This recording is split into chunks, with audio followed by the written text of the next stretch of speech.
Welcome to the B-Max Sports Podcast. Angel, we got 30 minutes for the rest of our lives. 30 minutes for the rest of our lives. Make sure to subscribe on all platforms. Let's be great. Let's be great. Hope you enjoy the show.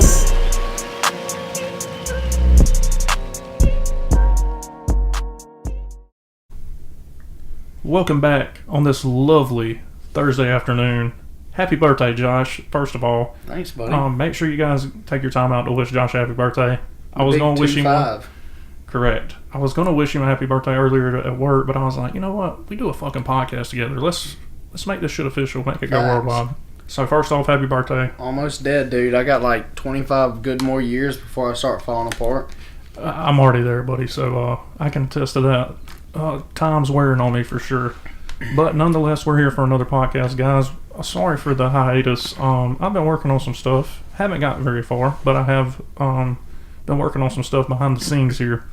So to give you a little update on where we're at with the Levi Freddy case, I have reached out to Mr. Samples through JPay. It's an app that the state of Georgia has allowed.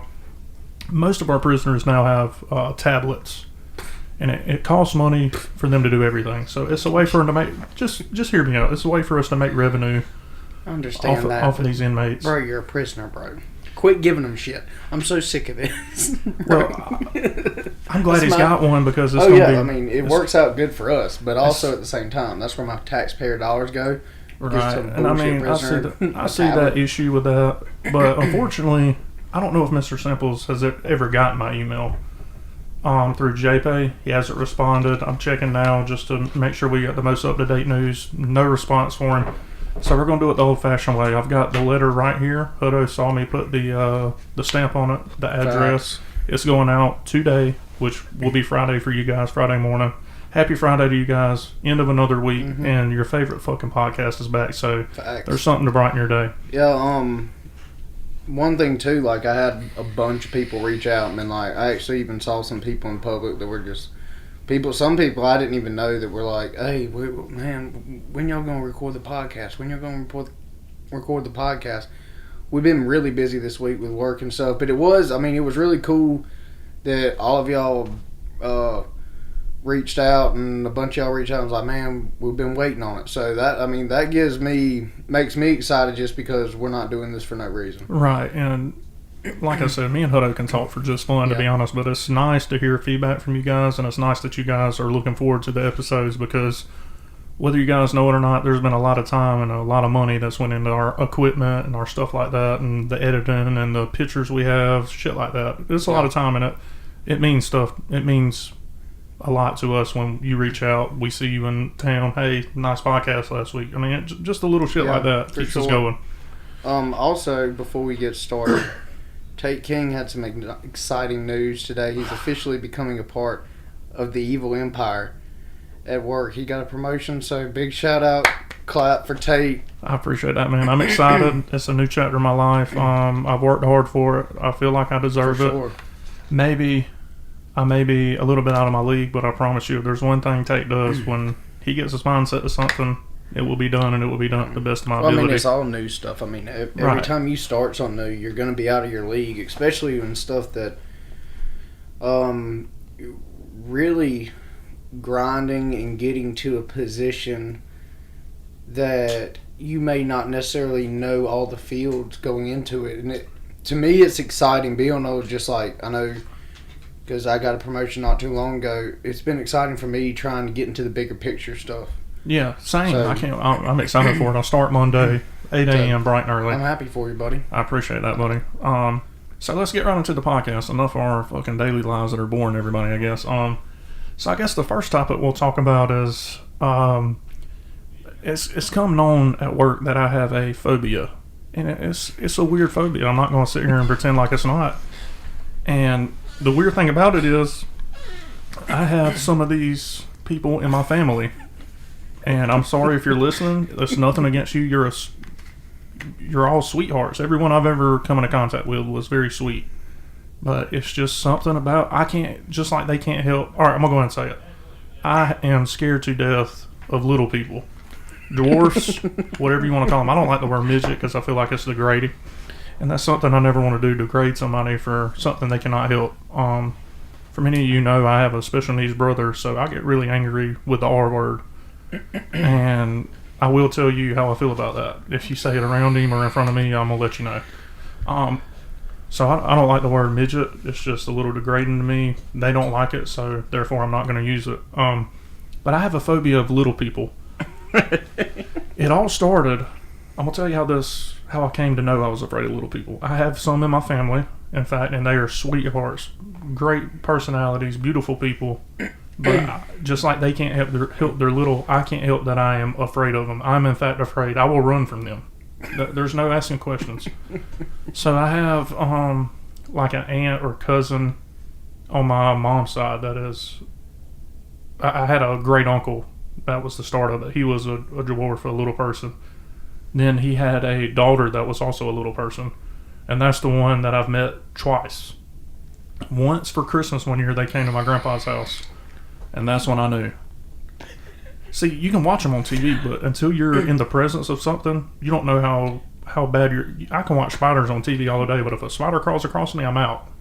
I mean, that's just how it is. So when I came into contact with this being, it scared the shit out of me, dude. I think, to be honest, I think this phobia stems from Child's Play. I wish y'all could see Tate's his face right now. And holy shit, buddy. Because he really does when he's describing. I'm starting to sweat now. It's fucked up. It looks concerned, like an actual, like he's concerned one's going to come through the window. So when I was younger, for whatever reason, I was infatuated with Child's Play. I was scared to death of Chucky, but I loved watching the movies, and they scared the shit out of me. I think this is where it stems from. I've traveled back in time through my brain and figured out that's where I think it stems from. Chucky looks like a little human being walking around. Yeah. It's a doll.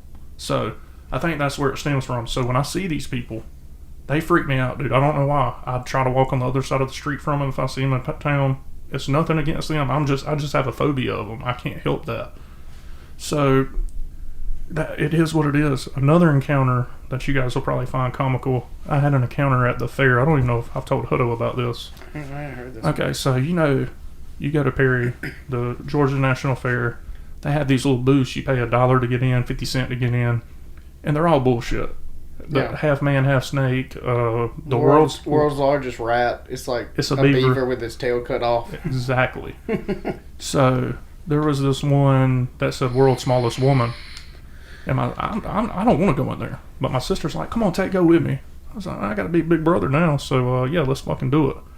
We give our 50 cent or $1, whatever it was. We walk back there, and it's like in one of those pop-up tents, but it's got like a curtain around it, so you can't see in there unless you pay the 50 cent, obviously.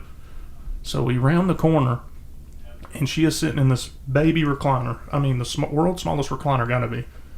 And she's looking at a TV, which is also, I mean, very miniature. Little bitty TV, little bitty remote, little bitty recliner. Very little woman, Indian woman, with the red dot in the center of the forehead. I round the corner, and she never, I'm guessing her act or how she's supposed to be is just watching the TV. My sister walks through, no problem. I'm frozen with fear. I'm just staring at her. And you know that feeling you get when somebody's staring at you? You can feel that shit. So I guess she felt me staring at her, and she turns and looks at me, and that's when I realized she was real. And I fucking darted out of that tent. Mom's like, "What's going on?" I said, "It's real. That's what's wrong." And the rest of the time, we rode the Ferris wheel later on that night, and I could just picture her little ass dangling on my cart on the bottom, like Chucky does in the movies. He'll dangle and his little legs are kicking and shit. No, I'm fucking out. I'm done with that. Do you think it's just because, like, I mean, you can look at them, and for all of you that didn't know that Tate was afraid of midgets, there are midgets on TikTok or little people, and they do their stuff. There's one guy who's married to a little person, and he does TikToks with her all the time. There's another one, and I always, every time I come across one, send it to Tate, just for the sheer fact that I know he absolutely is frightened. The thing about that is, and they're dancing too. You have no idea how close you've been to the verge of being blocked on TikTok, Twitter, fucking everything. People, once you let I've never told anybody that I was afraid of midgets except my mom and my grandpa. I was like, do not invite these people back. That was the worst Christmas ever. I felt like they wrapped her up in a box and she was going to jump out with a knife and stab me. I can't trust anybody that has the strength of a human being packed into that little body that could hide in a chest or drawer beside your bed. They could break in. When a normal human being breaks in, you're going to see proof that they're there. They're going to knock something over. These little fuckers can roam around the house and be in your hamper under your dirty clothes. They attack when you least expect it, dude. I'm telling you, I'm not joking. They attack when you least expect it. They can be in your dirty clothes hamper. You come out the shower, you don't have your contacts or glasses on. It's done. Why do you think they're nefarious? Because, like, in every one of your situations, they're doing something devious. I honestly do believe it stemmed from the Chucky movies. That I think little people are up to something. Like, have you ever seen the movie where it's the little kid? He's a dwarf, a little person, and they dress him up like a baby. And he's a black guy. He's funny as hell, but I can't watch that movie. It's baby something. I think he has a TikTok. I think he's actually getting TikTok famous. Well, that's great, but I can't watch that movie because it literally gives me nightmares. I can't do it. I'm sorry. Shout out to all the little people in the world. Y'all do stuff that I can never do. I mean, I applaud y'all for. I mean, you got to be pretty brave to take on this world and be half the size of a normal person.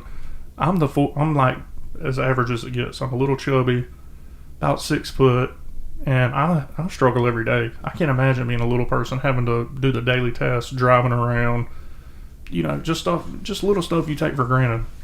Yeah, exactly. The person that's related to me, gas pedals are about 4 foot long, so it amazes me how they just go about everyday tasks like it's nothing. I mean, I know they've been doing it since they were little, which they're still little. You know what I mean? Yep. They're still little. So, but anyway, they've dealt with it their whole lives. Do you have a phobia? I've never really asked you. Are you scared to death of anything? Wolves. You're scared of wolves? Dude, I mean, since I was a legit young child, I don't remember. I used to. I don't know if it was. I have this vision in my head of the time that I just realized I was afraid of wolves. And it's not as bad as it used to be. Now, let me explain to you something. If I'm just walking out there in the woods of Dublin, Georgia, and there just happened to be this wolf that made its way all the way down from wherever the hell they come from, because they come from the pit of hell. No, if they're there, I'm not going. That's absolute facts. Even if you're armed? Oh, bro, it doesn't matter if you're armed. They come in packs of 30, bro. They're going to get you one way or the other. There was a story of a photographer who was infatuated with wolves, and so he went to Canada, and he took pictures of these wolves, like, just followed their little pack for days on end. Well, then one day he just loses them. They flanked his ass. Little did he know. Dude, these things are so freaking smart. During the night, they backtracked and made it where he wouldn't be able to see where their tracks were going. Like, they figured out. I mean, there's in snow. They're so smart that they saw him doing this, perceived him as a threat, backtrack. He goes a day without seeing him, and one day just comes and rips him apart and kills him. They killed him? Oh, yeah. Fucked him up? Oh, yeah. Man, that's terrible. And when they found their body, he was just, like, eaten. How did you come to realize, my story, I came into contact with one and I knew immediately I was scared. Is that kind of the same experience you had? Well, it was, I have this recurring vision that I cannot remember if it was a dream or because when I was growing up, like little, I mean, when it was just me, my mom and my dad, we would go to like these zoos and stuff a lot. And I just had this reoccurring vision, or I don't know if this was like something that I saw or it's just been burned in my mind from some kind of weird dream. Yeah. That there were like 3 wolves inside this pen. And it's just the way that they were jumping up on the thing and how big they were. I mean, because I've seen videos. Oh, they're vicious animals. There's no doubt about that. I've seen a video where one was coming up off of embankment onto a road, and when he walks out onto the road, it's as big as this table in front of us. The wolf? Yes. Holy shit. It's as big, I swear to God. I've never seen one in real life. You see them on TV, and you don't get the...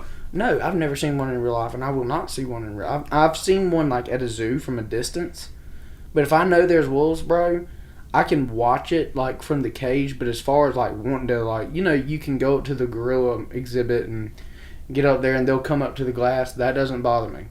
Yeah. I do not want to be that close to a wolf, dude. Yeah. And it's gotten like less worrisome now that I'm grown. But I'm definitely not going to deliberately go to a place where I know that there's going to be wolves there. No chance. Yeah, and I feel the same way about little people. I'm going to be 100% honest with you. I try to avoid them. I know in life you have to do stuff that makes you uncomfortable. So if I was forced to, I think I would adapt well because I'm kind of adaptive. I adapt to the environment. I'm like a fucking chameleon. I blend in. So you're going to blend into the wall to avoid little people? No, no, that's not what I mean. I mean, I could put my fear aside and be civil with them. You know what I mean? I'm not trying to start a war against little people by any means because that's one I would lose. I'm throwing the white flag up. You guys take whatever you want. Take the house. Take the truck. Take the podcast equipment. I'm fucking done podcasting. Y'all can have it. Not fighting that war. All right. So, let's talk about something. I haven't mentioned this to you because I want to get your true reaction. I want to catch you off guard right here. I know you're a Southern Baptist, right? Yeah. Okay. Tell me how you feel about the existence of extraterrestrials. Do you believe that there's something out there? It's really weird because, you know, in the past couple days and months actually during this corona thing, the CIA and the U.S. government have come out and like started admitting this stuff that they know about things that we've been. I mean, there's been a lot of people speculating about for a long, long time. Oh yeah, we're gonna get into that for sure. Here's my opinion. In the Bible it states that God made us after himself and that we were his most important creation. That's where I come to a point where I say, I don't know if I really believe it. Because if you're a Bible-believing Christian and you see that, you're like, okay, makes sense. So if we're, not to interrupt you, but I just have a question because I don't know the Bible like you know the Bible. Does it say anywhere, it says we're his most important creation? Could they be? It said that he made us in the image of him. Right, me and human beings, right? Yeah, basically that we were his most important and a creation that he is most proud of. Right. So let's say God, I'm a firm believer God has a plan for every one of us. Human beings, I agree, we were modeled after him. Is it possible that there's other life forms out there that, I mean, God could have, I don't know a whole lot about the Bible, so it's hard for me to get into the biblical side of this. Well, and I mean, who knows? I mean, that's what. Here's where. So you're open-minded. I didn't know if you were going to be. Here's where I go to, where some people who are also Christians are going to be like, that's kind of ridiculous. Like I said, back to the Bible states that human beings are his most precious creation. Who knows if there isn't other planets with human beings on it? I personally do not believe so. I don't think so. I think there's a lot of stuff that we see as, you know, UFOs or unidentified things. I think that they can be explained, but we haven't yet came to the point where we have the knowledge to explain them. Okay. I can see that. Now, I'm not going to disagree with you. We just have different opinions. No big deal. Well, I mean, it's something that can be disagreed because there's a bunch of weird stuff that, I mean, they have at Area 51. They have and that's what we're finna get into. That, we have the 115th or 151st. I don't know how many fucking elements are. They've got an element that is not from this planet. Yeah. How it got here, we don't know. But now for a long time, I was skeptical because it's hard for me to come to terms with something I haven't seen for my own self. It's really hard for me to believe in something. But here recently, since the Pentagon and the CIA have come out, and I find it ironic the timing for it, honestly, because it's during a pandemic. What you should have done this years ago. But I will go into. I'm gonna reference Joe Rogan Experience. Dalton Jessup reached out. I watch any UFO documentary on Netflix. I've watched it. Anything on YouTube, I've watched it. I promise you. I love UFOs and the possibility that there may be other life forms out there. You watched the Bob Lazar thing? Bob Lazar. Yeah. was the naval pilot that chased the Tic Tac, and they have that. Bob Lazar. Oh no, that was David. That worked. Bob Lazar is the one that worked at Area 51. Yeah, not necessarily Area 51, but he worked within the campus, not directly, but there was sometimes that he did go. Right. Yeah. And he goes into detail. He's a very intelligent guy. You can tell by just the way he talks. He's a physicist, does all kinds of scientific research. He was hired without knowing what the hell he was getting into. Mm-hmm. From his experience, he goes to the general vicinity of Area 51, and he says there were 9 or 10 bays with doors, and he was assigned to one.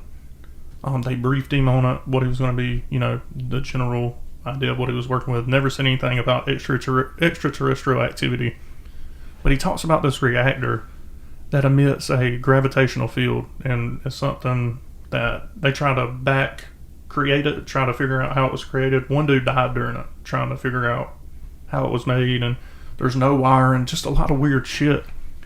And I don't see a reason why he would lie. And then he said one day they had all the bays open, all the doors that separated them, and there were 9 crafts that he said he got to go in the one he was doing the research on, of course, to familiarize himself with the product he's working with. And he said there were no right angles. They all had radiuses. He said it was something out of this world. I mean, it's hard for me, like I said, it's hard for me to believe in something that I can't see. But then I think about, well, I believe in God. You can't really see God. He's a presence that you can feel within yourself. I firmly believe that. But I just feel like there's something out there. There's too many encounters from people that don't know each other that have the same experiences.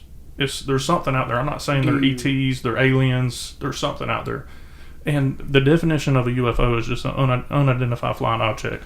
So, of course, there's definitely UFOs out there. That doesn't take a rocket scientist to figure out. But where are they from? Eventually, we'll have the technology, I believe, to figure out where the hell these things are coming from, what they are. Maybe there are other countries. I don't know. I'm on the fence. I'm not one way or another. I'm open-minded to believe if they did catch an ET, it would not surprise me. But if they never do, it also won't surprise me.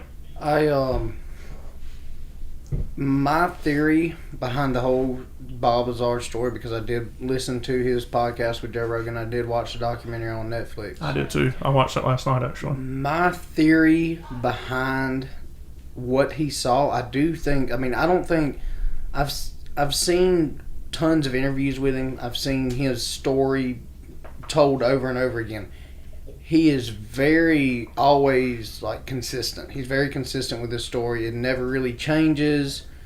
I just can't find myself to believe somebody would.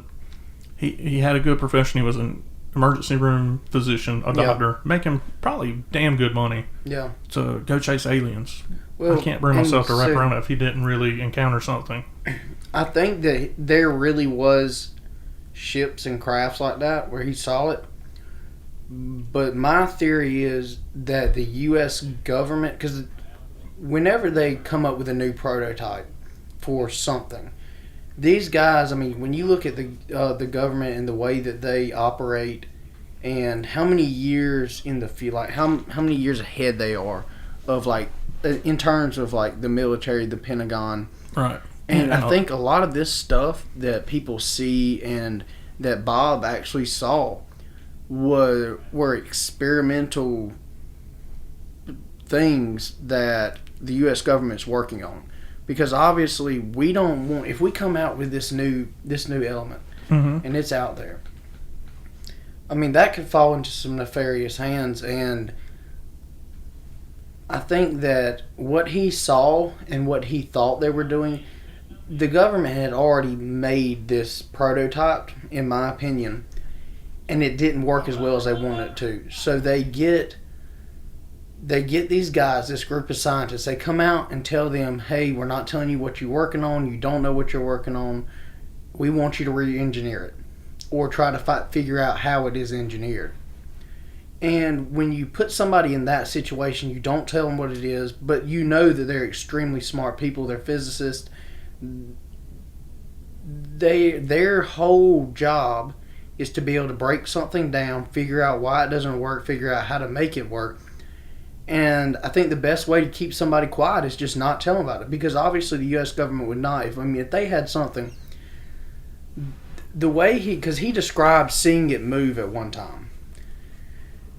He described seeing it flying. They had a pilot that got out there and flew the actual craft and test drove it. And he said that it didn't have any kind of like propulsion device. It was just literally levitating. We wouldn't want anyone getting their hands on something that can go 0 to 2,000 miles per hour with the blink of an eye. And I think that could be something that we are working on. That could be something that you come out here and you tell these people, hey, we just need you to work on this. And the way he described it, they were broke up into different sections. So yeah, they were all working on different parts. They were all working on different parts. So nobody knew exactly how this thing worked or how it was put together. They just knew how what was put in front of them worked, or trying to figure out what was put in front of them worked and how to re-engineer it. Right.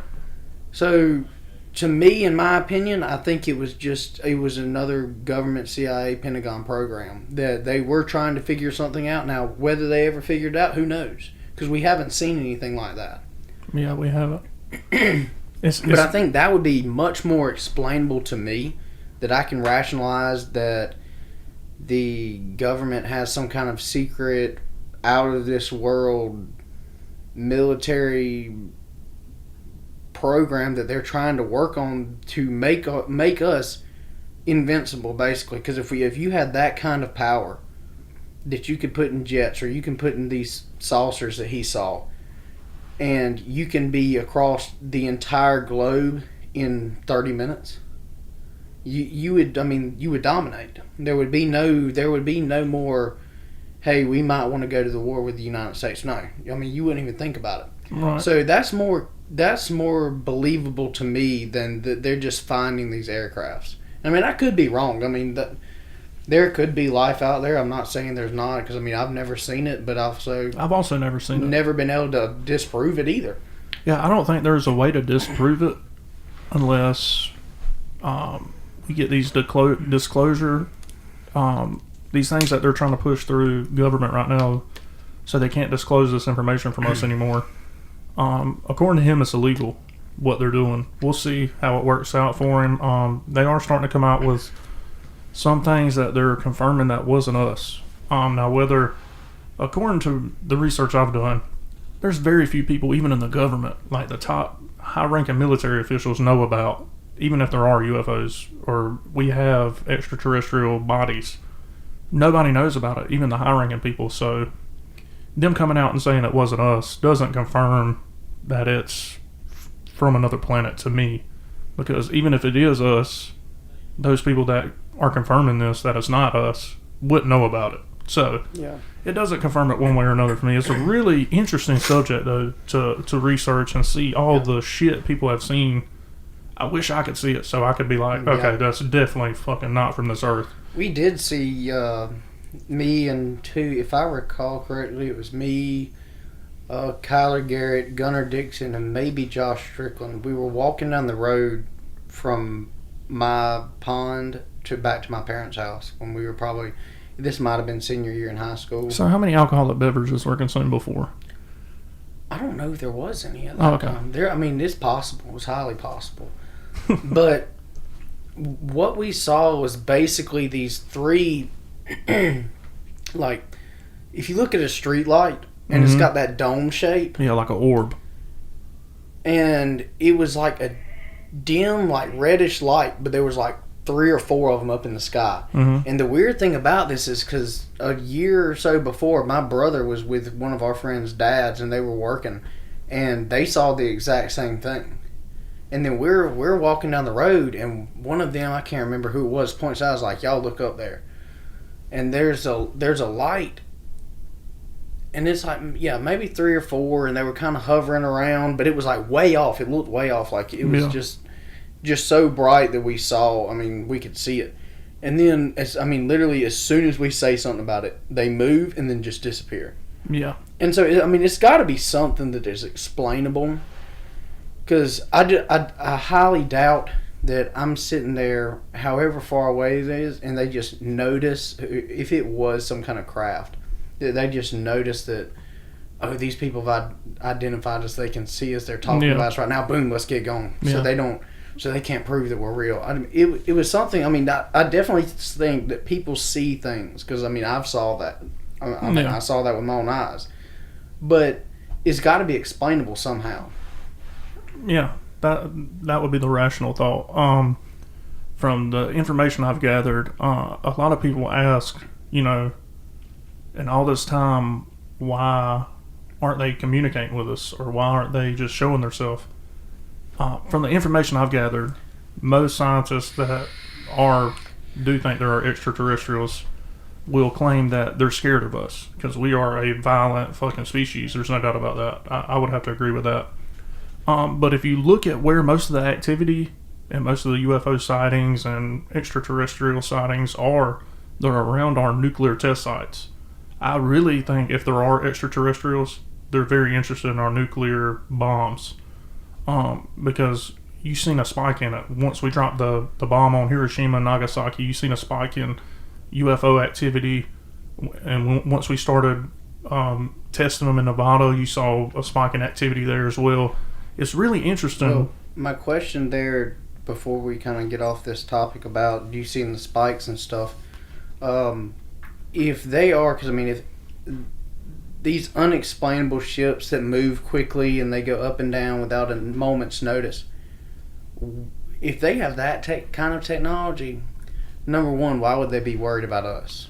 And then number two, why would they be interested in a bomb like the nuclear bomb, which is, I mean, during the arms race, everyone was trying to figure out how to split the atom because they knew that would be such a dramatic thing that you could weaponize it. Absolutely but catastrophic. If they're at that point where they're flying around multiple galaxies in these little ships, and they can go hundreds of light years away in just seconds. Mm-hmm. Why would they be interested in that? That would be my only question to those guys. And their defense to that is there has been times when they were doing tests on just activating the missiles, getting them ready, the pre-launch, going through the pre-launch, and they have shut down 18 missiles on 18 different sites, shut off at the same time, 10 seconds after another. I think they're more interested in keeping us from destroying ourselves. I don't think aliens or extraterrestrials, if they're, like I said, I don't know if there are or not, but if there are, I think they're interested in helping humankind from wiping itself out. That would be my only guess. Of course, I think they have, if they are real, like you said, extensive knowledge of technology, obviously, if these crafts move like people claim they do, and they run off no fuels. I think they're just interested in keeping us from wiping ourselves out. And all honesty, I don't know why they would be, but for some reason, I don't know. I mean, you saying no fuels, talking about that just, to me, just gives me more of a reason to believe the U.S. government would want. I mean, imagine having a craft. It would kill the monopolies. Yeah, I mean, you just imagine having a craft that you never had to refuel. Yep. You could be somewhere in a blink of an eye across the globe. It would be so beneficial. And that's where I kind of run into a roadblock is behind it was the whole aliens thing. They're testing things without us knowing. I mean, for sure. Absolutely. And you were going into the earlier where those guys are trying to run it through, like trying to keep them from being able to keep secrets from us like that. Yeah.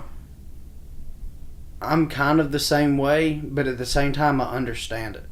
Because, I mean, there's bad actors out there in the world who would love to get their hands on some of the secrets that to me, unless it's not like military classified or a national security, I think that those people who, work for the taxpayers, we ought to be able to know what's going on. We spend billions, so we never know where they go. And we never know where it goes. I mean, obviously, I understand there's black ops accounts and absolutely. Stuff like that we're not. It would be more risk to us and to national security for us to know about where that money's being spent. And I mean, hell, when we found out, we might not even want to know. Yeah, I agree with that for sure. Yeah, there's definitely. I think the government has a lot of secrets. I think there's a cure for cancer. I think there's a cure for AIDS. You look. I mean, we've been testing this shit for years. We come out with a coronavirus vaccine money in a year, and it's going to make Big Pharma a lot of money.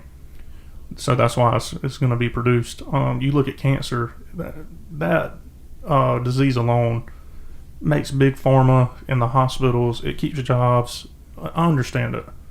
Same thing with AIDS. You look at some of the more rich and powerful people. When's the last time you seen one of Hollywood's elites or a president of the United States die from cancer? I can't remember. Or AIDS. Magic Johnson with AIDS. Okay, if you have money talks. I don't know what the ratio of people, like 1 out of 10 people, how many of them are going to get cancer or fall sick with cancer. So it could be relatively possible that 1 out of 45 people don't get cancer. Because, I mean, we've only had 45 presidents. Ruth Bader Ginsburg is a Democrat female judge who sits on the Supreme Court. She has cancer. So it's not like we don't see them get into that. Maybe they get it, but do they die from it? Is what my thing. I think they have. Well, she's on death's door now. How old is she? I mean, she's old as dirt. I think that plays a big factor too. If they're old, they're not gonna bother with that.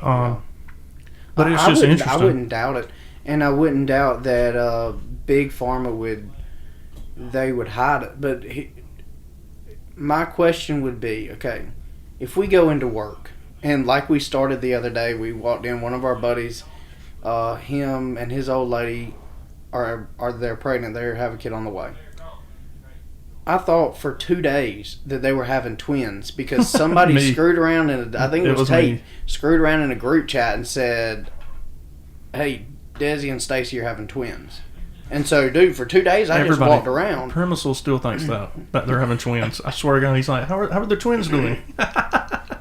So that's good shit, bro. But, I mean, to my point, if you get that many people involved, I mean, you got to think about how many people how many people work in the pharmaceutical industry. Mm-hmm. And I know people are going to come at me like, oh, Josh, you can't believe that there's big heads of departments that are sitting up there and they're the only ones who know.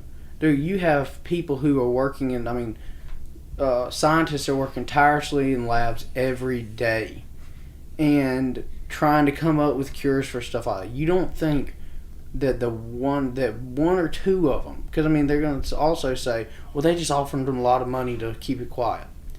There's going to be somebody who, because a lot of these people go into the field because they were affected by something where, like, whether it was a grandparent or a parent or a brother or sister that got cancer. Mm-hmm. You don't think there's one person out of that entire group that says this money isn't worth it. I, as a person, believe that human life is more important than the money that they're going to offer me, and I'm going to come out and tell people that there is a cure for cancer. Because once you come out and there's somebody who legitimately, a respected scientist comes out and says, hey, I found a cure for cancer, they're trying to oppress this because radiation and things like that make too much. I just find it hard to believe that there's not one person who has come out and slipped up and said, hey, there is a cure for cancer. Well, my only thing with that would be, how do we get all our information? We get them from social media, from the news outlets. They're run by these fucking parties, or people control what we're seeing and how it gets out. You look at Facebook right now. I'm disgusted with Facebook, honestly, dude. My account's flagged right now. If I make one more screw up, I'm done. Well, they're a private organization. They can do what they want, honestly, but let's be fair about it. Honestly, that's what America's about: being fair, getting a fair shake. And it's pretty obvious that once somebody comes up with something that makes a little bit of sense, that's against the left or whatever you want to call the shit. I'm really not that political, but it gets flagged, taken down. I mean, it's come to a point where I'm like, fuck it, I don't even care about social media. Twitter's about to start making people pay a Yeah. fucking membership fee. Are they really? I've seen it in the works, yes. So you're gonna have to pay. $5.99 a month. I'm not doing that shit. I think it'll definitely kill Twitter because you got to think about your nobody's demographic. gonna pay it.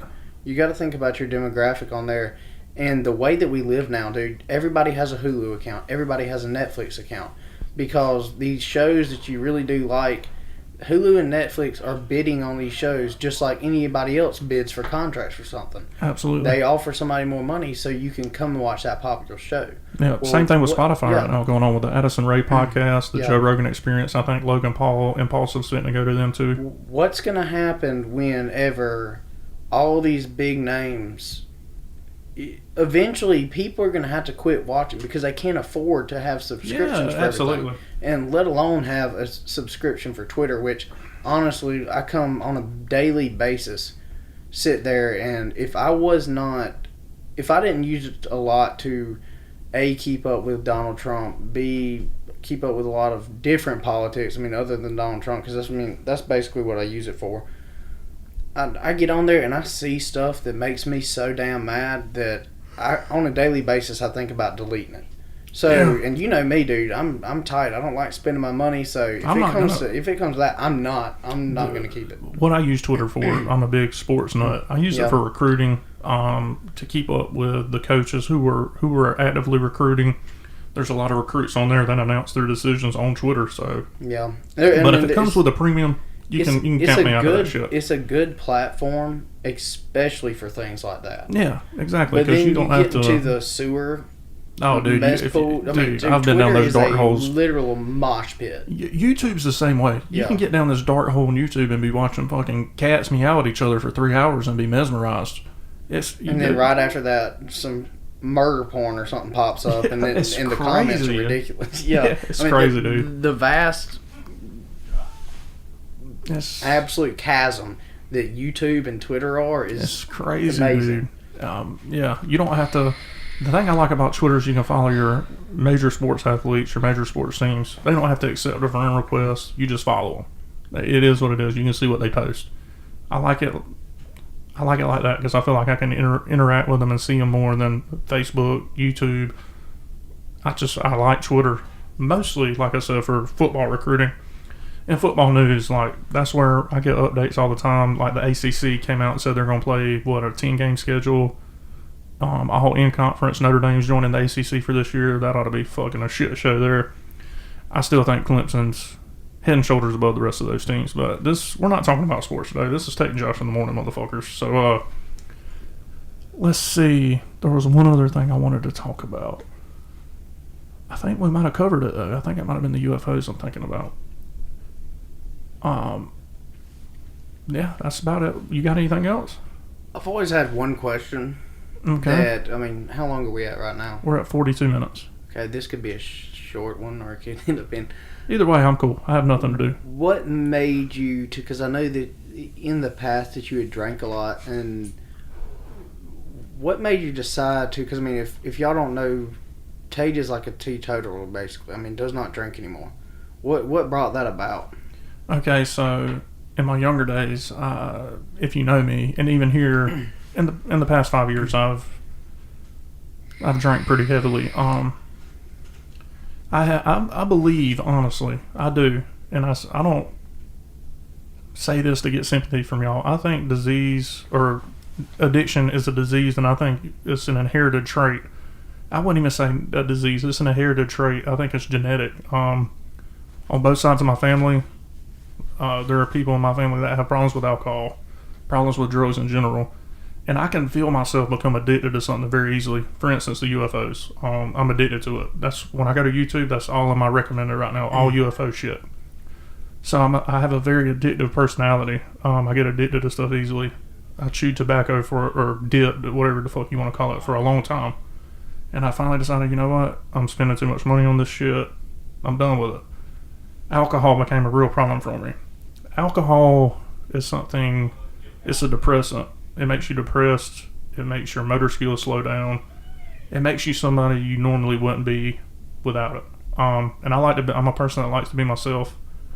And I've seen alcohol becoming a problem for me.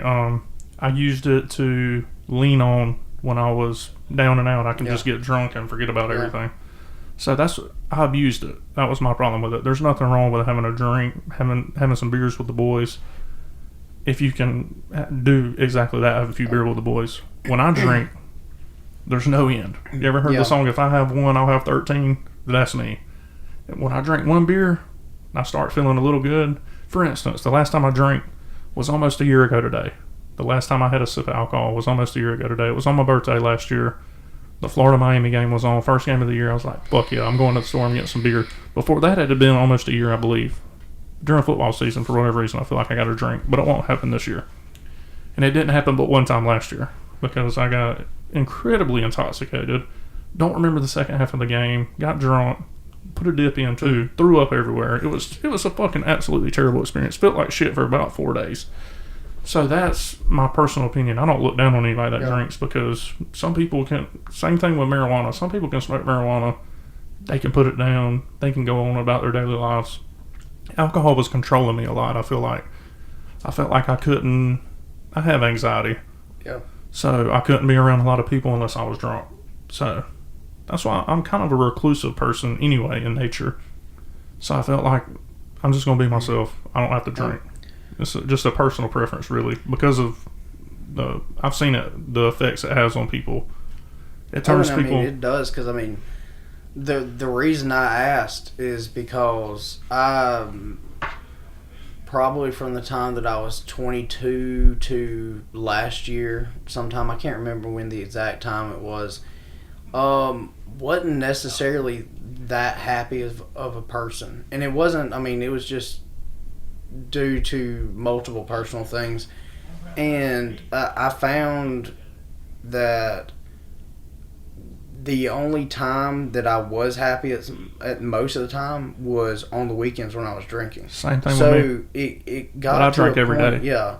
It got to the point where I would drink constantly just to have that kind of... Yeah. But what you don't realize is, at the same time, yes, it makes you feel good at that time. But like you said earlier, and I didn't realize this up until a point where I started doing a little bit more research, alcohol is a depressant. Absolutely. So it only 100%. adds on, because I would sit there and go, and if nothing was going on, I would go down to my pond and drink for hours by myself and just listen to music.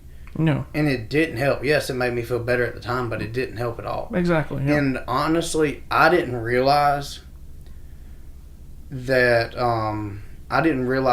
it was affecting me until I had two of my really good friends sit me down and be like, dude, you're acting nuts. Yeah. Like, it wasn't to the point where I wasn't doing really, really, really stupid stuff, but it was a point where I could have ended up harming myself, getting in a wreck, or harming somebody else. Yeah, for sure. And so, and the weird thing to me is that I didn't see it coming. Like, I didn't personally, because it was me not looking from the outside in, I didn't realize there was nothing wrong going on. Right. Alcohol makes you feel invincible. And so I'm not going to really get into it, because I know at some point we've got a podcast guest coming up eventually. Maybe, I can't remember if he's still going to do it. But we're going to get into more stuff like that, like the human mind and depression and anxiety and things like that. I love that shit, because I majored in psychology. Yeah, and it's really interesting how the mind... I love watching stuff talking about like how the human mind works, what makes people click. Oh, dude, stuff me too. Like documentaries and things like that. So I won't get real into it, but that's kind of what made me want to think about asking you. And I didn't have to be a teetotaler, because once I had my friends sit me down and I realized, okay, my actions are hurting somebody else too, because I never thought about it that way, where, you know what, I'm just going down to my pond and drinking by myself, and most of the time wake up in the morning, nothing happened, nothing wrong. But when I realized it started like affecting my friends, I definitely had to sit down and take some time to think about it. And I still do. I still drink, and every now and then, you get a few too many, but I've definitely cut mine back to it, and I think I found a healthy medium where and there's definitely a healthy medium. There's no doubt about that. Like I said, with me, it made me somebody I'm normally not. Yeah. Normally, I'm happy-go-lucky. I'm fucking always ready, down for whatever. When I drink alcohol, especially liquor, actually beer does it too. Let me stop bullshitting, y'all. I get violent, dude. Yeah. I like to fucking fight. I don't know why. When I'm not drinking, I will, if I'm forced to, I will fight you, but I'm not out looking for a fight. When I drink alcohol, I'm looking for any fucking reason to punch somebody in the face. And it's just reckless, and the people that are around me are trying to have a good time, and they don't deserve that. So that's just, it was a personal decision. I feel like I made the right move, because if I can't just drink one, I get belligerent. Yeah, it's just, and that some was people part are of like my that. issue too that was brought to my attention, is that I wouldn't come and show up with a 6er. I'd come up and show up with a 30 box and wouldn't quit drinking until it was gone. And that's where you have to, I think that's where, as you mature as a person, you realize I need to set limits, and I'm not invincible, and bad stuff can happen. Yeah, I drink and drove all the time. Yeah. Actually, I've been I know you guys, I can't remember if I came out and told you, I have a DUI. I had one. It's off my record now. It's been 7 years. I got it when I was 20. You go through those phases where you feel like you can do whatever the fuck you want. Nobody can stop you. We've all done it. So I don't look down on nobody. Yeah. It is what it is. You live and learn. So that spending one night in jail fixed the drinking and driving problem. Now the drinking problem was still going on, but that's why I kind of wanted to bring this up also, is because when we do have this person on to come and do the podcast with us, that people can send in stuff, questions, thoughts that we can discuss, because I mean there's obviously going to be a lot that we can already discuss our own personal lives, but I think it'll be interesting to discuss other situations as well. Absolutely. I'm looking forward to it. Anyway, guys, Josh is fitting to go eat with his family for his birthday. Again, happy birthday, Josh. Thanks, we've come a long way in, less than a year. We've become close friends. I look at you like a brother, so happy birthday to you, my friend. Hope it's great. Hope you get many more. And make sure y'all take time out to go wish Josh a happy birthday. Appreciate y'all just bearing with us this week. It's been a little bit crazy. We're going to try to record another one this weekend. It'll be released Monday, same time as usual. We'll be back on schedule. So, as always, go tackle this weekend. Have a good weekend. Be safe. Be smart. Don't do anything stupid like we've done. Y'all have a good weekend and have a good week next week. Peace. Holla.